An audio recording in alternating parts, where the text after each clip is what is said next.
ये 6 महीने पहले का वाक़या है। मेरा ताल्लुक़ पाकिस्तान के लाहौर से था।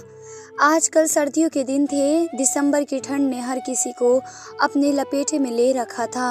मैं नीचे तबके से ताल्लुक़ रखता था। मेरे घर में मेरे अलावा मेरे माँ-बाप और मेरी इकलौती बहन थी। मैं एक सरकारी नौकरी किया करता था। मेरी बहन की अभी कुछ दिन पहले ही मंगनी हुई थी और इसी वजह से मैं पार्ट टाइम वर्क करने के लिए भी सोच रहा था। एक दिन मैं जॉब को ढूँढने के लिए निकला तो लाहौर के बड़े से मॉल में मुझे नौकरी पर रख लिया गया। मुझे 6 बजे से 12 बजे तक वहाँ पर काम करना था और तनख्वाह अच्छी मिल रही थी। उनमें से मैं अपनी बहन की शादी बहुत आसानी से कर सकता था।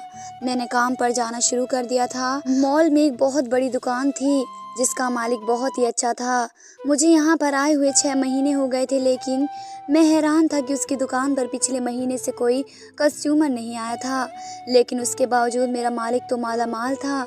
उसे हर महीने लाखों रुपए मिल रहे थे और मैं हैरान था कि इसके पास इतने पैसे आते कहाँ से हैं। हमें हमारी तनख्वाह वक्त पर मिल जाती थी, इसलिए कोई इस बात पर ज़्यादा ध्यान नहीं देता था। लेकिन पिछले महीने से मैंने कुछ ऐसा देखा जिसे देखने के बाद मैं हैरान हो गया था और फिर मुझे जानने की इच्छा बढ़ गई। मुझे हैरत होती थी कि मालिक ऐसा करता क्या है जो इतना पैसा कमा रहा है।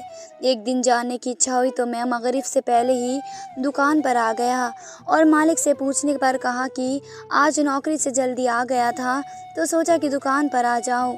मालिक ने सर हिलाया और वहां से चला गया, जबकि अब मैं देखना चाहता था कि आखिर यहाँ पर होता क्या है। मैं मगरिब का इंतज़ार करने लगा क्योंकि मुझे यकीन था कि यहाँ पर कुछ न कुछ गैर कानूनी ज़रूर होता है, वरना तो ऐसे किसी के पास लाखों रुपए नहीं आ जाते। मैंने सोचा और काम में लग गया।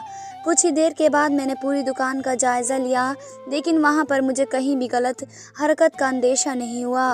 मैं परेशान हो गया कि ऐसा कैसे हो सकता है। भला मैं सारी रात दुकान पर ही रहा, लेकिन वहाँ पर मुझे कोई भी गैर कानूनी काम नज़र नहीं आया था। ना ही कोई दुकान के अंदर से कोई गया था और ना ही दुकान के अंदर आया। वैसे तो मैं 12 बजे चला जाता था, लेकिन आज मैं देर तक रुका था। मालिक मुझे देखकर हैरान रह गया कि आज तुम घर पर क्यों नहीं गए हो? अब तक यहाँ पर क्या कर रहे हो? पहले तो मालिक की बात सुनकर मैं परेशान हो गया कि क्या जवाब दूँ, लेकिन फिर मैंने खुद पर काबू पाते हुए मालिक के पूछने पर मैंने कहा कि आज घर पर कोई नहीं है। अम्मी अब्बू गाँव गए हैं तो घर जाकर अकेला क्या करूँगा, इसलिए यहीं पर रुक गया हूँ। मेरी बात सुनकर मालिक चुप हो गया और कहने लगा, ठीक है, आज रात तुम दुकान पर ही रुक जाओ, और मालिक वहाँ से चला गया। मैंने सारी रात दुकान का जायज़ा लिया और हर चीज़ को मैंने देखा, लेकिन मुझे वहाँ पर कुछ भी गलत महसूस नहीं हुआ। फिर मुझे काफ़ी मायूसी मिली कि मुझे तो ऐसा लगता था कि यहाँ पर कुछ न कुछ ज़रूर गलत होता होगा, तभी तो मेरे मालिक की दुकान पर एक भी ग्राहक नहीं आता। उसके बाद भी वे मालामाल हो रहा है। अगली सुबह मैं रोज़ के मुताबिक काम पर आया, लेकिन मैंने अपने दिमाग से बात निकाल दी थी, क्योंकि जब मैं पूरी रात यहाँ पर तफ्तीश करने के बाद मुझे कुछ नहीं मिला तो भला अब क्या मिलना था। काम अभी वैसे ही था, लेकिन आज अचानक से मेरी आंखों ने कुछ ऐसा देखा जिसे देखकर मुझे हैरत का झटका लग गया। आज फिर मैं मगरिब से पहले वहाँ पर आ गया था और मगरिब के वक्त मैंने वहाँ पर एक औरत को देखा जिसकी उम्र 35 साल थी, और दुकान का एक आदमी उस औरत को अपनी दुकान का सबसे अच्छा जोड़ा दिखा रहा था। उस जोड़े को देखकर मेरी आंखें फट गई, क्योंकि मालिक ने वह जोड़ा निकाल कर एक लड़की को दिया और उसने बड़ी ही अच्छे से उस जोड़े को पैक कर दिया। लेकिन असल झटका तो मुझे तब लगा जब मालिक ने उस औरत से पैसे नहीं लिए। मैं हैरान परेशान होकर वह सब कुछ देख रहा था। मालिक ने वह 20,000 का सूट मुफ्त में उस औरत को दे दिया।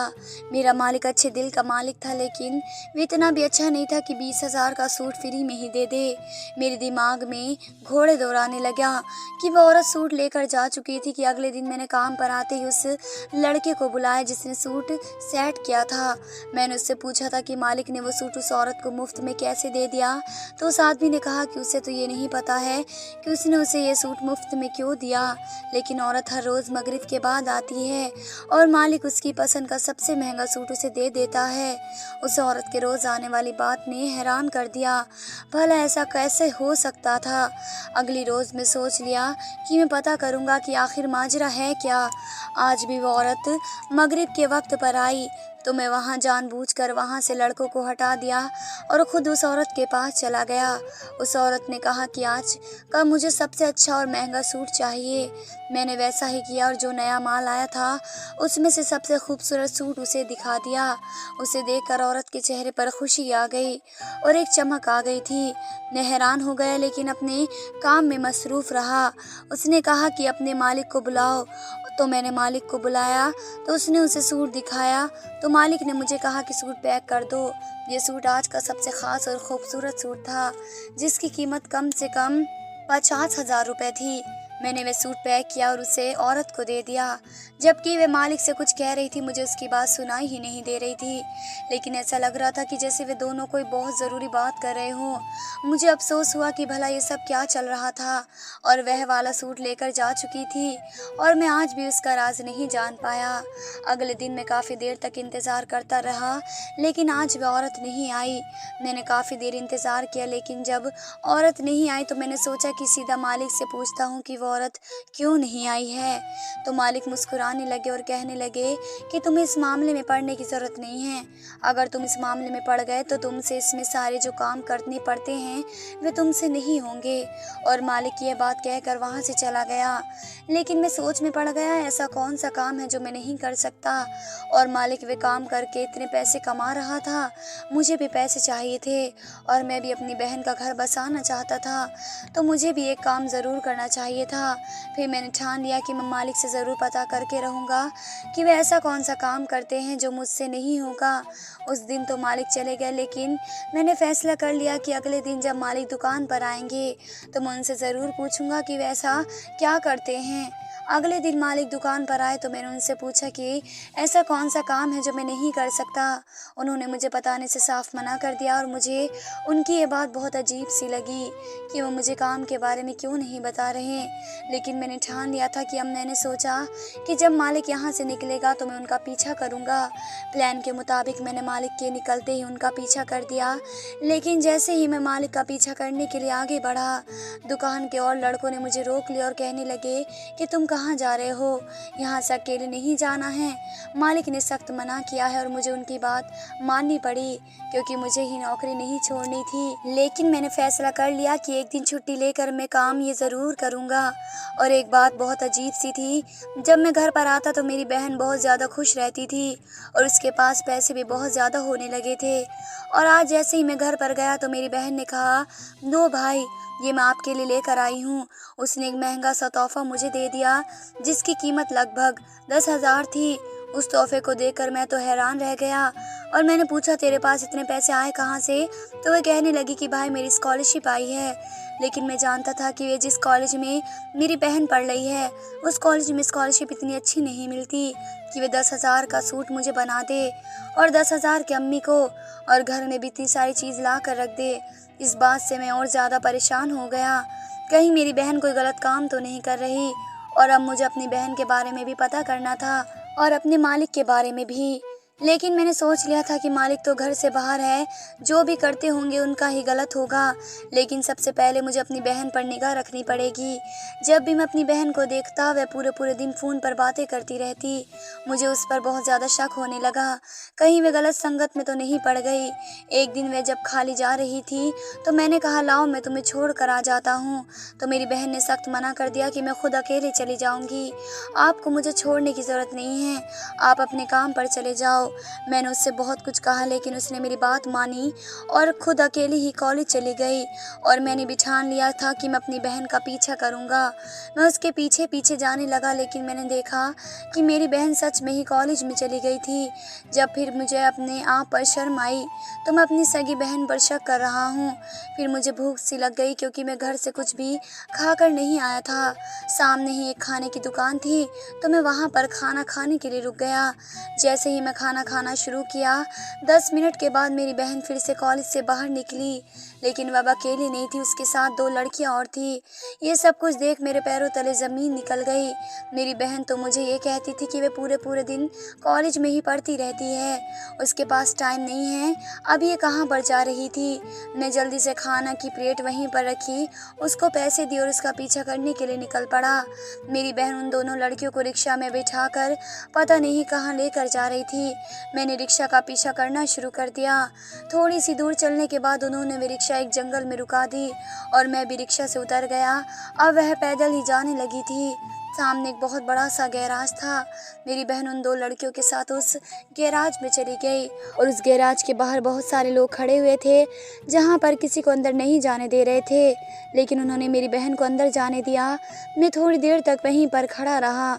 अभी मैंने देखा कि मेरी बहन वहाँ से आ गई है, लेकिन 2 लड़कियाँ जो उसके साथ गई थी वे नहीं आई थी और उसके चेहरे पर एक अलग सी मुस्कुराहट थी। ये सब देखकर मेरा सर चकराने लगा और मैं हैरत में पड़ गया। क्या ऐसा क्या हो गया है? मेरी बहन अंदर क्या करके आई है और वे दोनों लड़कियां कहाँ पर चली गई? उसके बाद मेरी बहन कॉलेज में चली गई और मैं घर पर आ गया। 2-3 दिन मैं काम पर भी नहीं गया था। अब मेरे मालिक का फ़ोन आने लगा, तब मुझे दुकान पर जाना था और मुझे अपनी बहन का राज भी पता करना था। मालिक के बुलाने पर मैं दुकान पर गया। मालिक ने कहा कि तुम 3 दिन से क्यों नहीं आ रहे थे? मैंने कहा कि मुझे ज़रूरी काम आ गया था। तब मालिक ने भड़कते हुए कहा कि ऐसे काम नहीं चलेगा। अगर तुम्हें नौकरी नहीं करनी है तो मत करो, मैं तुम्हारी जगह किसी और को रख लूँगा।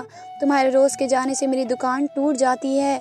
मैं सोच में पड़ गया कि जब यहाँ पर कोई ग्राहक आता ही नहीं है तो दुकान पर क्या असर पड़ेगा मेरे होने या ना होने से। मैं बहुत ज़्यादा थक चुका था और मुझे अपनी बहन के राज का भी पता करना था। इसी वजह से मैं मालिक से कहा कि आप मुझे सिर्फ 15 दिन की छुट्टी पर दे दें, उसके बाद मैं कंटिन्यू वर्क करूँगा। मेरी बात सुनकर मालिक ने पहले तो मना करना चाहा, लेकिन बाद में हामी भर ली। उसके बाद से मैंने अपनी बहन पर अच्छे से निगाह रखनी शुरू कर दी। एक दिन की बात है, मगरिब के टाइम पर मैं कहीं जा रहा था, तभी मेरी निगाह मालिक पर पड़ी तो वे बहुत जल्दी कहीं पर जा रहे थे। मैंने उनका पीछा करने का फैसला किया और मेरे जो मंजर देखा, मेरे पैरों तले ज़मीन निकल गई। मालिक भी उसी जगह पर गया जहाँ मेरी बहन जाती थी और अब मैं और ज़्यादा हैरत में पड़ गया था कि ऐसा अंदर क्या होता है, जो भी अंदर जाता है उससे पैसे मिलते हैं। कहीं मेरा मालिक भी तो वहीं से पैसे नहीं ला रहा है, क्योंकि मेरी बहन भी नहीं जाती है और उसके पास भी पैसे की कोई कमी नहीं है। अब मैं उसके अंदर जाने का फ़ैसला कर लिया था और मुझे कल के होने का इंतज़ार था। मैं जब अपने घर पर गया, मेरी बहन ने फिर से मुझे एक और तोहफ़ा दिया और कहा भाई आपके लिए है। मैंने कहा कितना महंगा फ़ोन? तो कहने लगी कि भाई अब आपकी बहन की जॉब लग गई है और अब आपको कमाने की कोई ज़रूरत नहीं है, मेरे पास पैसा बहुत है। मैंने उसके बहुत पूछने की कोशिश की कि तुम ऐसी कौन सी नौकरी कर रही हो जिससे तुम्हें इतना पैसा मिल रहा है। मेरी बात पर माँ ने झटक कर मुझे मना किया, तुझे तो कुछ हुआ नहीं और अब ये कर रही है तो इसे भी नहीं करने दे रहा। मुझे माँ की ये बात बहुत अजीब सी लगी थी। मेरी बहन ने मेरी माँ को भी अपनी बातों में रख रखा था। मेरी माँ को पैसों की बहुत ज़्यादा ज़रूरत थी, इसलिए उन्हें कुछ नहीं पता था कि कितना पैसा कहाँ से आ रहा है, ऐसी कौन सी नौकरी है जो इतना पैसा दे रही है। और अब मैं बहुत ज़्यादा उलझ गया था, क्योंकि मैंने उसी गैराज में अपनी बहन को भी जाते हुए देखा था और इसी गैराज में मैंने अपने मालिक को भी जाते हुए देखा। कहीं ऐसा तो नहीं कि मेरी बहन और मालिक एक दूसरे को जानते हों। लेकिन फिर मेरे दिमाग ने कहा कि मेरी बहन तो कभी मेरे मालिक के सामने आई ही नहीं है, तो भला कैसे हो सकता है कि वे एक दूसरे को जानते हों। दिन पर दिन हालात और बुरे होते जा रहे थे। मेरी बहन घर में नई नई चीज़ें लेकर आनी शुरू कर दी। कभी फ्रिज लेकर आती तो कभी टीवी लेकर आती।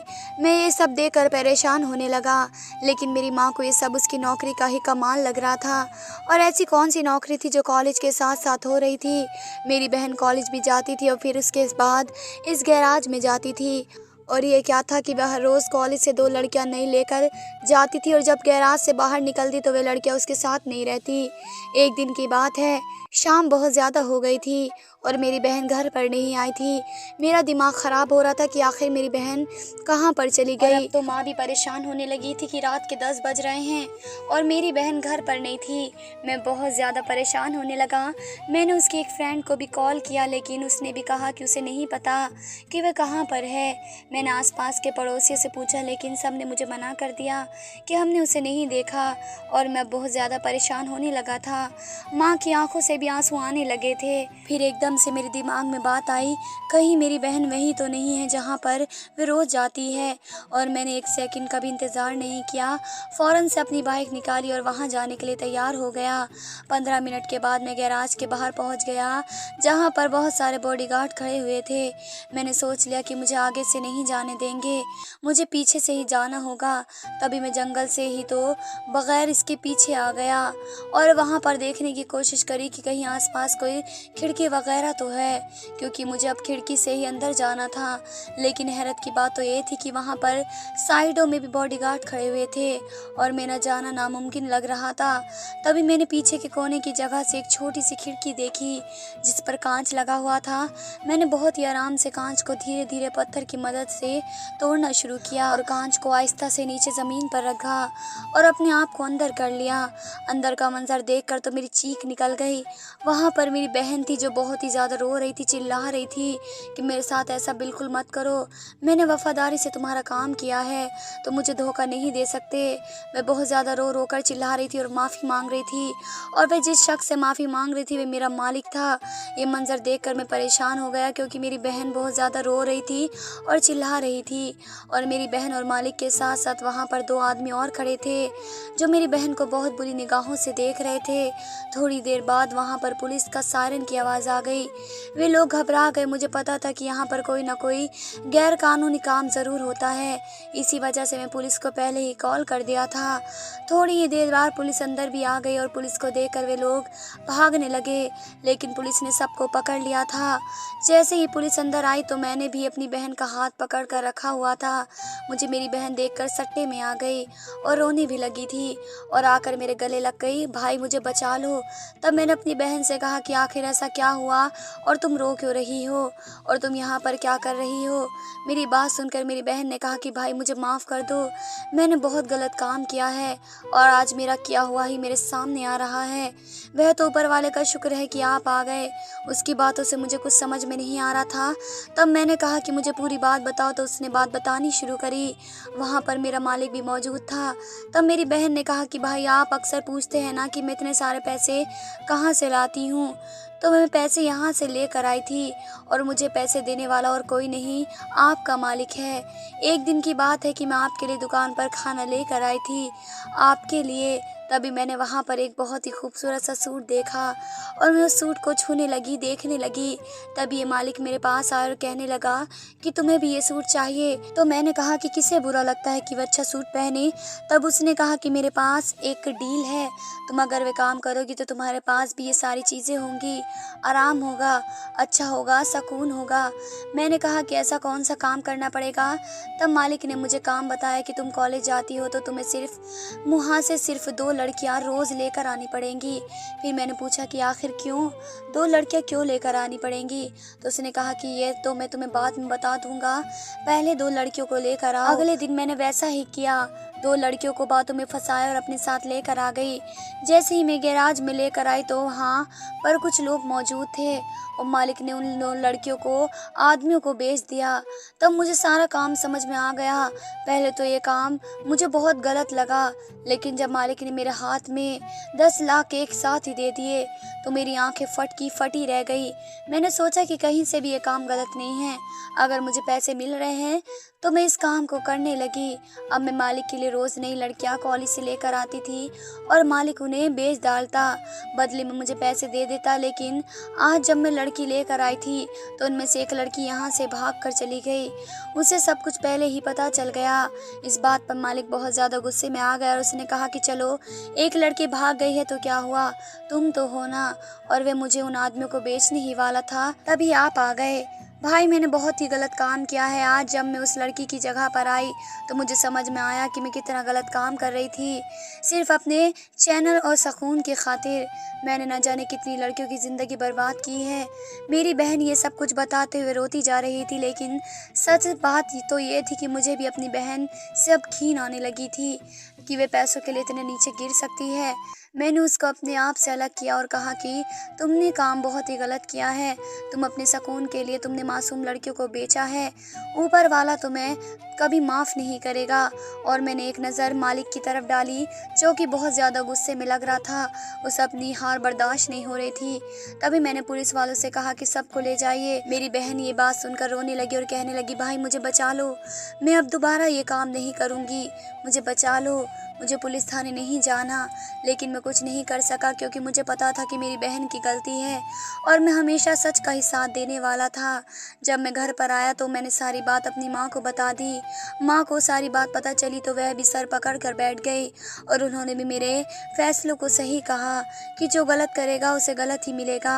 आज पूरे 10 साल हो चुके हैं और मुझे अपनी बहन की अभी भी बहुत ज़्यादा याद आ रही है, क्योंकि उसे इस गुनाह की सज़ा पूरे 20 साल की मिली थी, क्योंकि उसने ना जाने 20 या 30 लड़कियों को बर्बाद किया था। कभी कभी मुझे बहुत ज़्यादा रोना आता है कि बहन के लिए मैंने उसे नौकरी क्यों करना शुरू किया और इस नौकरी की वजह से मेरी बहन इस गलत काम में फंसी थी। काश मुझे उस नौकरी को शुरू में ही नहीं करना चाहिए था, लेकिन मैंने ये नौकरी सिर्फ अपनी बहन की शादी के लिए शुरू की थी और आज मेरी बहन सज़ा काट रही थी। शादी तो उन्होंने नहीं की, लेकिन उससे पूरे किए हुए काम उसके कहीं और ही लेकर चले गए।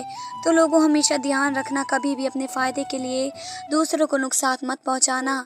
इस कहानी से हमें यही शिक्षा मिलती है। धन्यवाद दोस्तों।